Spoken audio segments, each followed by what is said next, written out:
Today, we're going to be talking about kind of the things that we liked and didn't like about these first 3 episodes. I have an idea of how much he's actually progressed, and it's an impressive amount with the percentages they gave. So I like seeing that, and I like seeing the big hits from Invincible.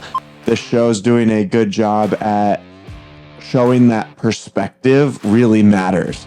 So I've seen a lot of people saying that too. A lot of people saying, like, my dog Cecil's in the right. Why are we acting like Cecil's the villain? A lot of people saying that. Zach texted us right after watching. He's like, so Mark's the bad guy now?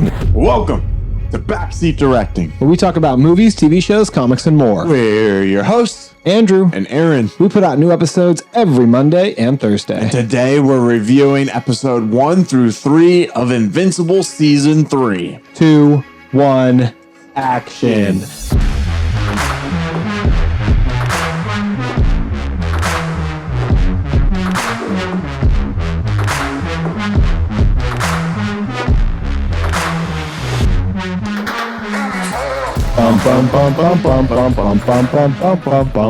It's that time of year, man. We are wonderful time of the year. Invincible is back on Amazon, and we're here for it. Yeah, this is like the most valuable IP that Amazon has in terms of TV shows in my eyes. Yeah, I would agree. I think the only competitor in terms of public opinion is probably The Boys. I don't think The Summer I Turned Pretty is competing with those two. No, The Boys and probably Fallout are their top 3. Yeah, unless we're majorly forgetting something. But I feel like those two superhero platforms like built up their original content. I love Invincible. I love that Prime Video got us introduced to it. And now you and me have read all the comics. We say that every time we do this, but we've read all the issues of Invincible, and it got us into reading comic books, which has been a lot of fun. And I'm glad that season 3 has come out so speedily, because that wait time was ridiculous. And also coming out without a mid-season break is a huge weight off my shoulders as well. Yeah, dropping 3 episodes to start off is the way to go. Yeah, because originally they did 2. So 3 is like a gift, you know? Did they do 2? I think the first season was 2 episodes, wasn't it? Oh, the first season? I don't remember, because I watched it once everything was all out. But last year it was 1, right? Like 1 a week for 4 weeks, and then they took the break for a month and a half or 2, and then they came back 1 a week. Yeah, I want to say yes also. But getting 3 at once is so amazing. It gives you that momentum that you need to like get hooked. It's like a taste of the binge. Yeah. Because we sat down and watched all 3 episodes together right in a row. Yeah.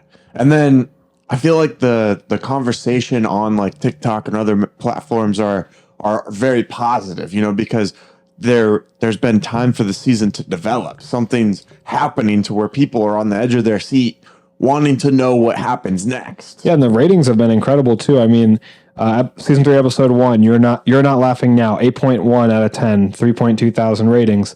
Episode 2, A Deal with the Devil, 9.2 out of 10, 3.4 thousand ratings. Episode 3, 8.7 out of 10, 2.6 thousand ratings. The name of the episode is You Want a Real Costume, Right?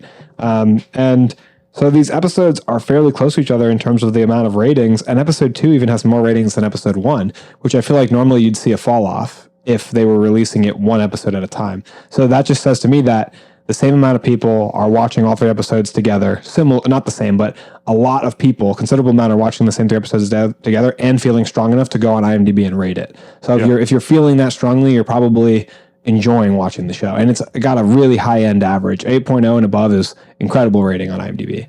Yeah, definitely. So we, like Andrew said in the beginning, we talk about Invincible all the time. We've done a number of recaps. We went over each episode of season 2. We're going to plan on doing the same. So if you like Invincible, comics, movies, TV shows, make sure you hit that subscription button and notification bell so you don't miss a thing. We post new episodes every Monday and Thursday, so you can keep up with us and Invincible. We're going to be covering this whole season. Today, we're going to be talking about kind of the things that we liked and didn't like about these first 3 episodes. We are going to be talking about spoilers for season 3 for these episodes, and then we might even go in a little bit past that, but we'll be sure to warn you if you haven't already read the comic. We'll save that to the end of the episode so that you can click off if you're not interested in comic book spoilers. Exactly. But rather than recapping exactly what happened in each of these episodes, Andrew, what did you enjoy overall for these 3 episodes that we got earlier this week? Okay, so starting off with the positive. What I really enjoyed was them, in no uncertain terms, displaying Mark's power and actually getting into the nitty gritty of power scaling him and describing his powers in a sense. I think the show has struggled, and even in the comics too, struggles with power scaling. I know that Invincible is stronger than Immortal, but I don't know how much stronger. That giving those percentages to how much his strength has changed and how much his speed has changed, showing him training. I love a good training montage, but it also gives us an idea of the level of progress he's had by putting a percentage on it. It doesn't just show him fly to the moon and back and say, wow, like they put fast. they put numbers on it so that we can have an idea of how much he's actually progressed. And it's an impressive amount with the percentages they gave. So I like seeing that, and I like seeing the big hits from Invincible when the time travelers were trying to hit him and just bouncing off him, highlighting his invulnerability to a foe of that level of strength. And then like when he lets loose on people, there's 2 or 3 moments in the first 3 episodes where he punches something and it literally shatters into oblivion. Like it just ceases to exist because he punched it to destruction on an atomic level. And it's so cool highlighting his strength like that. Now, my complaint with it is exactly in the opposite direction, where they're showing us how strong he is, but then he's weirdly losing in these fights to randoms like Doc Seismic and like these big monsters. Like how strong is the giant centipede monster that has taken Mark out when he's supposed to be 138% stronger than he was even in last season when he was able to defeat a grown Viltrumite last season with that woman. So that still is an issue with the power scaling. I think they took a step in the right direction, giving us an idea. But my complaints and compliments are like a double-edged sword, I guess, for this one. But what about you? What was your favorite part? My favorite part is the pacing of the show. I think that was my biggest complaint for season 2, was that it's maybe a little bit slower, spent a lot of times on kind of these side plots and emotional kind of response to what happened at the end of season 1 with Omni-Man destroying and trying to take over the world. Especially when it's like focusing heavily on Debbie and like her effects and emotions. There's a lot of parts that kind of dragged on. In this season so far, it seems like it's go, go, go. Yeah, I like that. They got right into the relationship with Mark and Adam Eve. And in the first episode, they started that up. I want more from it. I want more because that's my favorite relationship in the entire story of Invincible, as it should be. It's with the main character. But in the comics, they go through so much together. I won't get into that until we get to the end. But I want them to develop it more. I'm just glad that they didn't do this like, will they, won't they, for half the season. Yeah, they kind of already done that. There's no need to do it more. I'm glad that it's kind of moving on. But I feel like each episode, something happened to kind of push the story forward, especially to where we know the story is going. I didn't know. That's nice and refreshing. And I also enjoyed how they gave Cecil this backstory that wasn't in the comics. And I think it's a very good addition to his character. And it really gets you to root for him quite a bit.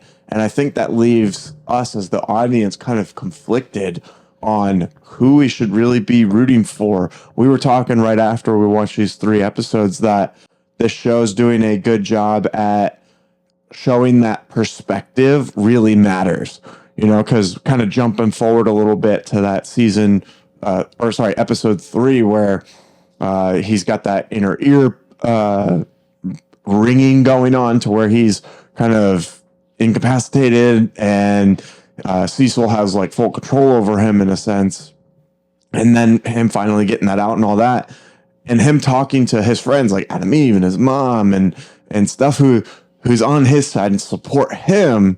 Everyone's like, oh, that's crazy. Why would he put that in your head without telling you? Like, he's definitely overstepping, like he's working with who? He went and talked to William and William's boyfriend. I forget his name. It's like Brett or something. Yeah. It's something like that. I can't remember it right now either. But he's talking to them like, hey, like Cecil's working with shoot, I'm losing all the names right now. I'll find them for you. No, what's Cecil? Cecil's working with who? The guy who makes the Reaniman. The Reaniman, yeah. You don't remember the name either? That's crazy. You normally bail me out of these. It's like, I want to say Silico, but that's not. That's the wrong show. Gosh, what's his name? Think more. D.A. Sinclair. Sinclair, that's it. So yeah, he's telling William. Got a lot of characters in the Invincible universe. Rick is the boyfriend of William. Okay, so he's talking to William and Rick about the working with Sinclair. Cecil working with Sinclair. Yeah, and how he and Darkwing. Yeah, and these characters have committed murder and directly affected Rick and William with Sinclair. And they're like, how could he possibly be working with these guys? But then on the other side of perspective, you have Cecil, who is looking at things with a bigger picture, of like, hey, like this is a world, a universe where everyone seemingly has powers, and there's these possibilities of bigger, badder things always happening and always coming. So I have to make sure that I'm always a step ahead, and I have an edge, and I have an ability to defeat whatever may come up. And we've seen him at the mercy of people with powers in his flashback that they added to the show. Those like that duo that completely messed him up, he was scarred by them. And yeah, they would have been able to fix it, but he left that permanent reminder on his own face to remember what can happen if he isn't a step ahead, because these threats out there do exist. And now he's aware of the Viltrumite people. That is, if they can bring an army of people as strong as Omni-Man, what is he going to do? And he has to operate as if that could happen tomorrow. So he might get desperate enough to work with somebody like that. And even before an army of Viltrumites, what about Mark? If Omni-Man was capable of that, something in the back of your head has to be thinking, oh, well, like, what about his son? And to be honest with you, it is in Mark's blood. And I don't want to say that he's predestined for like violence or aggression, but we see it come out in him in the show. Yeah, he's that Viltrumite rage. It's literally programmed into him. Nolan showed us how through thousands of years they weeded their culture out to the strongest warriors. It's like breeding aggressive dogs. Like if only the most aggressive ones are the ones that you breed, which that's the natural selection of the Viltrumite Empire. The only ones that survive were the ones who are the most cutthroat, brutal, strongest. Then you're gonna have Mark being born with those instincts ingrained in him because that's how his species has survived. Also, when you're the most powerful person on the planet, it's very easy to make your way the highway. Yeah. Like if you want something your way and you can make it be your way 100% of the time. Yeah. And no one can do anything about it. Unless some random character for the plot shows up to just be stronger than him for no reason. Right. But yeah, I like how they're showing the two sides of the coin there. I've heard of a few like reviews and stuff of like, I don't even trust Mark right now. Where do you sit with the show of what they've presented to us so far? So I've seen a lot of people saying that too. A lot of people saying, like, my dog Cecil's in the right. Why are we acting like Cecil's the villain? A lot of people saying that. Zach texted us right after watching. He's like, so Mark's the bad guy now? Yeah, I've seen random people on TikTok saying it, but I am more on Cecil's side in the specific argument of using Darkwing and D.A. Sinclair for good. But I think one thing I'd urge people to think about is imagine being Mark and going home to, not necessarily home, but going to see your friend William and his boyfriend Rick. How are you going to tell them this? Or the alternative is to lie to them. You don't want to lie to your friends, but how do you tell them what's going on and tell them you did nothing just because Cecil made a good argument and he's got a tragic backstory? Like Rick was on a table being experimented on, tortured, torn apart by this monster. He's now more robot than man because of what D.A. Sinclair did. You're going to go to him and be like, yeah, but we can rehabilitate him and turn around and make it for good, when he hasn't faced any real punishment for his actions. He went directly into working for Cecil. It's not like he did 20 years and then started working for Cecil. So it's hard to turn around and tell that story. So I understand the difficulties of both sides, but I side more with Cecil because he's looking at the greater good. And it's not like D.A. Sinclair is like in a hot tub in Miami. He's like being held underground working for the GDA. What do you think? Well, what about when Cecil is, because Mark is really adamant, like, hey, like you can't be working with murderers, like this is wrong, blah, blah, blah. But then Cecil makes a good point. He's like, well, you killed someone. And he said that was different. It is. Which I do think it's very different from D.A. Sinclair, not as strongly different from what Darkwing did. Because Darkwing slipped up and did what Mark did, but then kept doing it and thinking he needed to kill people because it was a way to keep bad guys off the street, like Punisher and Daredevil season 2. But that's very easily a route Mark could have slid down. Mark killed somebody, quote unquote, by mistake, quote unquote, because he lost control. He killed Armstrong Levy. Yeah. In last season. And I forget where I was going. Where was I going? Gosh darn it. Well, I think that it's not so different because Darkwing regrets what he did, you know? Yeah. I know. Just like Invincible does. So Invincible regretted it, but in the moment, he lost control. Like he clearly went too far. And somebody was directly threatening to kill his family. Yeah, and it's not like in that moment Invincible went one punch too far. You know, like 20, 30. Yeah, he was going to town. He turned him into paste. But he's alive. And that was the first like inkling of Mark's like anger that we really saw. And that's the third thing that I like about this season is we get to see that Viltrumite anger coming out through Mark, because this presents a really cool arc for him. And I think this is kind of where maybe I justify the kind of terrible power scaling that they've been doing to Invincible, because that's one of my complaints too, right? So I've given you my three like positive things. My complaint kind of echoes your complaint, where in the beginning of the first episode, they're like, oh, he's stronger by this percentage. He's this much faster. He's got this much more stamina. You can hold his breath, whatever, you know? And so he's like, wow, like he's way better than he was in season 2. And then he goes up against Doc Seismic and these like underground monsters, and he's getting his butt whooped. But he also has Adam Eve, who's like the second strongest person on Earth right now, and they can barely do it. But then Darkwing comes in and kind of dismantles everything. It's like, so, okay, come on. Like, what's going on here? Like, I mean, I get it. Like, Darkwing's cool, came out and surprised him, you know, like jumped out of the shadows, whatever. But that sequence didn't really like make sense, both with Mark's physical abilities and also strategically, like, just go set the heroes free. Or at least fend them off while Eve sets the heroes free, because her powers are so versatile. Right. Just turn their little orbs into mist. But then a little bit later, when the Muller twins come back in, Invincible's getting his butt handed to him by these twins. And it's like, you've versed these guys every season so far, and now you're like exponentially stronger. And the kid who you're training is easily able to go right through them. So this is where I kind of justify that is, kind of remember in season 2 when Mark was fighting that Viltrumite lady, and he was Anissa, like, or the one on Flexa. Yeah, that one. And he was like losing pretty bad to her. And Omni-Man, his dad, was like, you got to fight like you're trying to kill them because they're trying to kill you. And then like he does end up doing a little bit better.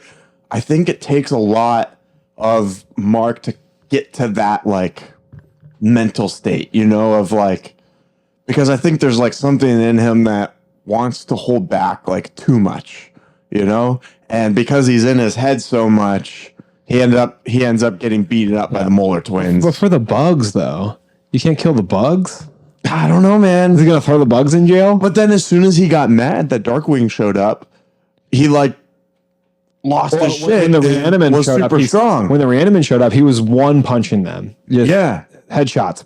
You know? Yeah, that's what I'm saying. Like, once he gets that rage in him, then he's as strong as those percentages have led us to believe him to be. They need to make it make more sense, I think. It's a good excuse for it. It's a decent excuse for it, but it's the only way that I can justify it. Because when we were watching it, we were both looking at each other like, why is he losing so bad even still? Because my sell to people after season 2, because people have been saying season 2 wasn't as good as season 1, which I agree for the most part. I also think Amazon kind of messed that up with how they delivered the season. But my like pitch to watch season 3 is like, hey, like Mark ends up getting a lot stronger. And like, I know in the first 2 seasons, he gets beaten up a lot, but like he really starts to change that around the further you get into the comics. Yeah. So like something cool is about to happen. So stay tuned.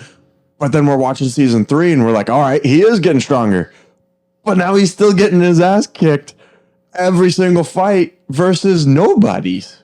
Yeah. I mean, it's cool when he has these moments that are like tough emotionally. Like standing up to Cecil is more tough emotionally than physically, pinning him up to the wall with, grabbing him by his throat. But obviously he could smush Cecil beneath his thumb like an ant. But it would be nice to match those up with some moments that are actually tough physically, like a huge physical threat that he can handle effortlessly. That's not just a human. Of course, he can handle a human. The Maulers, I think he should be able to handle relatively easily, but I think it is kind of mirroring the comics. I think he does get way stronger and then still lose to people like that electricity guy. What's his name? We can never remember it. He's going to be in the season later, but he still gets messed up by guys like that, despite getting way stronger. And I don't think that guy's like a world-ending threat. So it just keeps the show interesting to make sure that Mark can still lose to people. If not for him being bested by the Maulers, he wouldn't have had to leave. He wouldn't have the opportunity for the plot. It's got to make sense. Cool too, right? Yeah. Like, I feel like right now he's not cool. One, he's seemingly on the wrong side of the moral debate, but then also he's not like dominating anybody either, other than that one moment when he was mad at Cecil, and he was destroying the Reaniman, he needs to be cool. Yeah, I think when we get to Conquest, we're gonna get to see kind of a breakthrough for Mark, because I feel like a lot of the best moments of him overcoming the odds on his own are from that point on. Yeah. From what I'm remembering, the one thing we haven't talked about so far of season 3 is Oliver, Kid Omni-Man, getting his powers and then going out into the field. And first time he's out there fighting someone, he ends up killing both the Molar twins, and he looks menacing after he does so. Blood. He says it was an accident. The Immortal's like, hey, look, that was definitely not an accident. My ass. Yeah, he solely did that on purpose. It wasn't even like the Armstrong-Levy thing where Mark just got a little too mad and just kept going further than he should. Well, he killed the second one when he was surrendering. Yeah. I think the interesting thing about him is he's had similar parentage. He had a good mom on Thraxa. They're the Thraxans. It's hard because why would they have two of those such similar names? Yeah. But then he's also got a good mom now with Debbie, and Debbie's the same one that instilled good morals in Mark. She's raised basically the only Viltrumite we know of that's not conquering and bloodthirsty, and one of the only Marks throughout the multiverse that we know of that is this way, because we've seen alternate villainous Marks already in the show. But I talked about the natural inclination for Viltrumites to be violent and to want to solve their problems with their fists and with blood. It's what their culture has led them to embrace naturally. Oliver is growing so fast because of his DNA from his mother that he doesn't have time to have a lot of values instilled in him long term. Mm-hmm. His natural inclination, his evolutionary, biologically ingrained desires are going to overpower the nature versus nurture argument. Nature is going to overpower nurture if you're growing up so fast that there's no time for the nurture values to be instilled. Like Mark was just 18 makes sense when he got his powers. Yeah, he got to be normal human for so long. Right, he had a bunch of time to develop a moral compass. And empathy, to feel what it was like to be powerless. Right. Oliver's basically almost never known what it's like to be powerless. His Viltrumite powers kicked in. He looks like he's 8 years old. So some of that he doesn't even remember, half his life, You don't start keeping your memories until you're 4. I don't know how it works for his species. I kind of want to get into what we think is going to happen next in this season and kind of based on the comics. Yeah, so, if you don't want comic spoilers, tune out now, because we do kind of have an inside track on what is likely to happen next from reading all the comics. So this is your opportunity to find another video. If you don't want any of season 3 or possibly further to be spoiled, go ahead and sign off. Hit that subscribe button. Thanks so much for watching. Again, we post new episodes every Monday and Thursday, so we'll see you next week when we're talking about Invincible a little bit more. And it's not a wrap quite yet. We're going to keep going. All right, so Andrew, what do you think's going to happen the rest of this season? We have, 4 or 5 more episodes. Episode 4 is You Were My Hero. Episode 5, This Was Supposed to Be Easy. 6 is All I Can Say Is I'm Sorry. 7, What Have I Done? And then 8, I Thought You'd Never Shut Up. So what do you think we're getting with these next few episodes here Kind of see the thumbnails right here. I see him, and I remember his name. There we go. There we go. Powerplex. Everyone who didn't know his name actually just signed off. Everyone who did know his name is still watching. They've probably been like, it's Powerplex, you idiots. Throwing stuff at them. Like, yeah. So what do you think is going to happen this season? Are we going to get what we've always wanted? I hate to beat the drum. Time and time again. Come on, just tell me what I want to hear. I think that we got to the confrontation between Cecil and Mark a lot sooner than I thought. I thought they might drop it out to there. I agree. So they might be ramping up to get to some of the better plot points in the show sooner.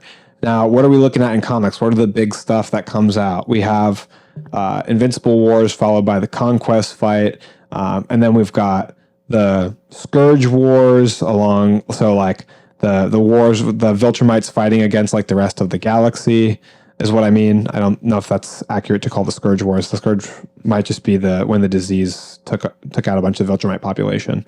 But we've got the Viltrumites fighting like the Universal Council people, and then we've got Thrag. He goes and populates the world full of a bunch of mini Thrags.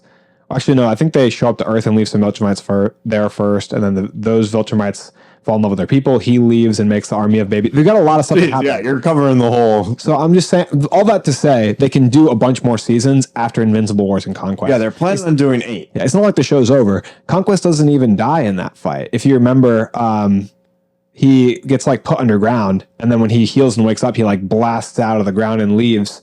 Goes back to Thrag. Later on, Mark kills him. Like he fights him on this other planet where he like pushes him into the ground and like grinds him against this planet for like a long time and like rips his head off or something. That's like when Mark gets really, really injured by Conquest there, he like grows out the mustache and stuff for a little bit. Like out in space, like planets away. So that's not even the end of Conquest. There's still so much to happen in the story. Still got to get Dinosaurus probably in like season 7. And then we've got the climactic fight with Mark and Thrag. So there's Robot. Yeah. And all the issues between Mark and Robot. So we've got so much to come. I think a lot of people are like, we might not get it yet. Maybe not till season 4 because they plan to do however many seasons. I think there's a lot of show left to come based on this like little title card where the city's destroyed and he's in the blue suit with Oliver behind him. I think at least we'll get to Invincible Wars this season. It seems like it's time for Invincible Wars, no? I feel like, yeah. So I was watching this TikTok and this guy was very adamant that he thinks Invincible Wars is coming and that the season's going to end with Conquest. Based on these pictures, it makes me think at the very end, Conquest shows up and he's like, I thought you would never shut up. Maybe. So, actually, I saw an interesting point. Do you think we'll see any part of the Conquest fight? Because, so what? Conquest comes at the end of this season, and then we start at season 4 with Conquest, and then what happens after Conquest? That's kind of the, that's an ending point. It's hard to start a season on Conquest because the rest of the season is probably going to be a disappointment because that's the best, coolest fight in the series. Part, so I don't know. Can they span a Conquest across the whole season? I think Conquest fight needs to be roughly a whole episode, the same way Mark versus Omni-Man was at the end of season 1. And Invincible Wars needs to be at least one whole episode. They could easily do 2 on that to show all the different heroes and their interactions with the different Invincibles. And defeating Angstrom Levy. Do you think this is going to kind of... So we get Powerplex. I don't really know what's going on in episode 7 yet. And then 8, that's when Armstrong Levy comes back and... my eyes, you'd have to do Invincible Wars and Angstrom Levy in episode 7 and then finish in episode 8. Do you think maybe they're going to end this season with like the start of Invincible Wars?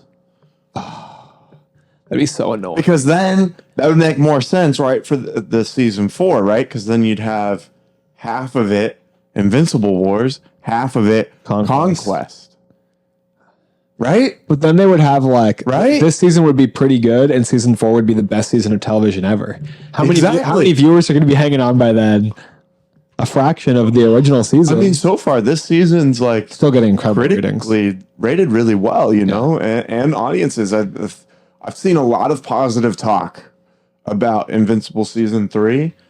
I don't remember really seeing that much positive talk about season 2, I don't want to. I'm so nervous to guess now, but that title card really makes me think that at least Invincible Wars is gonna start in episode 8 because there's like a wrecked city, and him and All right. Oliver.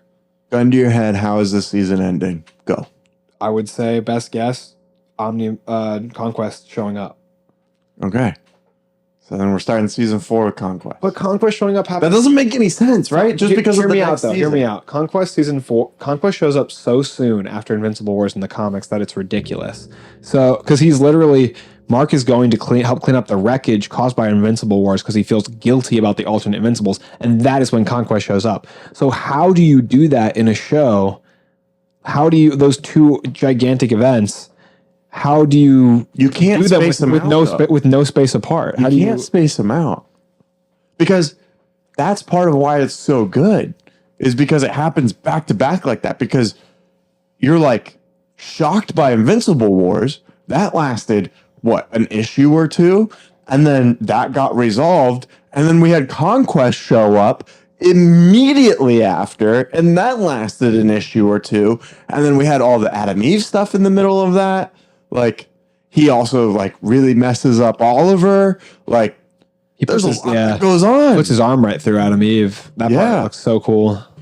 So like there's a lot of stuff. I would be incredibly excited if we got to see Conquest. I would be super hyped. We get to see who was going to voice him. We get to see just seeing him talk and not fight would be exciting enough because it's so cool. Yeah, I agree. What do you guys think? That I'm assuming you guys have read the comics at this point if you've stayed this long. If not, you're just getting things spoiled for you, and that's fine too. What do you think this season's going to get to? Are we going to see Invincible Wars? Are we going to see Conquest? Are we going to maybe just get the intro to Invincible Wars or the intro to Conquest, and then that picks up in season 4? Let us know in the comments what you think is going to happen. Yeah, thank you guys so much for watching this video. Please make sure to like, subscribe, and hit the notification bell. Follow us on all of our short form platforms. We're on YouTube, TikTok, Facebook, Instagram, X. We post videos there every day. Aaron, tell them how they can chat with us directly. Oh, man. So if the comments, if the comments aren't enough for you and you want to dive in a little bit deeper with both Invincible, other TV shows or movies, you can join our Discord. The link is in the description of this video. In here, we talk about, again, movies, TV shows. We're going over different polls and ranking lists and debates. Someone's always saying something in the Discord. Every day, there's some sort of conversation and dialogue going on. So if you love movies and shows and this kind of medium, video games, I think you'll have a lot of fun in there. And Andrew and I are looking for more friends. We have like 3. So if you want to join in, that'd be awesome. But it's going to cost you. How much is it nowadays? Well, we had to afford these Invincible comics and pops and all that. So they're worth it. We really had to kind of up the price a little bit. We have to pay for Amazon subscriptions. Amazon subscription without ads because we get like 17 ads in one episode. But yeah, anyways, the Discord is completely free. Yeah, totally free. We pay for everything else out of pocket. Yeah, we love doing that. Thank you so much for giving us the opportunity. One day we'll have a Patreon. One day we're just help us grow by sharing us with friends and family. It's the best way to help the show grow organically so we can build that audience so me and Aaron can do this full time and make even more episodes. Woo. But thank you guys so much for watching, and that's what on earth happened to you? I don't know. I was gonna say see you on the next one. Yeah, all right. Are you ready? If you do this. Thank you guys so much for watching, and see you on the next one. Well, I thought you were doing. After we just asked to do this full time, wait, we don't even know which one are we doing? Outro. Let's finish each other's sandwiches. Here. Okay, ready? 3, 2, 1. That's a wrap.